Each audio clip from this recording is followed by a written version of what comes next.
영화 속 싸움 장면에서 이건 정당방위야 이런 말 많이 나오죠. 도둑이 들어와 때려잡고 먼저 공격을 해와서 때렸다면 정당방위니까 처벌받지 않을 것 같은데 현실에선 인정되지 않는 경우가 훨씬 많다고 합니다. 왜 그럴까요? 세상에 이런 법이 강현석 기자입니다. 지난주 이런 법이 정당방위로 보고 처벌받지 않을 것 같지만 과연 혀를 자른 행위가 꼭 필요했던 방어 행위였느냐? 가장 적당한 방법을 이용해서만 방어 행위를 해야 된다는 건데 정당방위 조항은 대부분 폭행 상황에서 나옵니다. 경찰을 때리면 어떡하냐? 그것도 등기로. 예, 정당방위다 이 보통은 이렇게들 생각하십니다.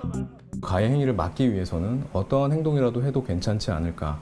이것은 다 정당방위로 인정되지 않을까라는 일반적인 상식을 가지고 계십니다. 하지만 잘 인정 안 되죠. 정당방위로 가면 어떨까 싶은데. 정당방위? 정당방위는 웬만하면 인정 안 되는데. 정확한 정의부터 알아보죠. 자신 또는 타인에 대한 현재의 부당한 침해를 방위하기 위한 행위. 상당한 이유 있으면 처벌 안 된다. 문장을 좀 쪼개서 볼까요? 친구가 성범죄를 당할 상황이 되자 급히 달려온 부부. 침대에 있던 가해자 멱살을 잡고 야구방망이로 침대를 내리쳤죠. 주거 침입에 대한 정당한 방어로 간주됐습니다. 핵심은 현재의라는 단어입니다. 쉽게 말해 맞은 게 분해 나중에 찾아가서 때리면 이건 정당방위고 뭐고 아닌 겁니다. 이미 친구가 때린 사람이 침해 행위한 사람이 떠났다면 이미 침해 상황은 끝난 것인 거거든요. 그렇기 때문에 그거는 정당방위로 보기는 어렵습니다. 저항도 공격이 아닌 방어해야 합니다. 간단한 예를 들어보죠. 먼저 이렇게 멱살이 잡혔을 때 자신을 지키려고 손을 꺾는 행위 정도까지가 방어입니다. 그런데 손을 꺾고 제압하고 때리고 이런 공격적 방어에 나선다면 이건 정당방위가 아닐 수 있습니다. 다만 체격 차이가 크면 공격적 반격도 정당방위일 수 있습니다. 상황 따라 다르니 변호사와 상의해보세요.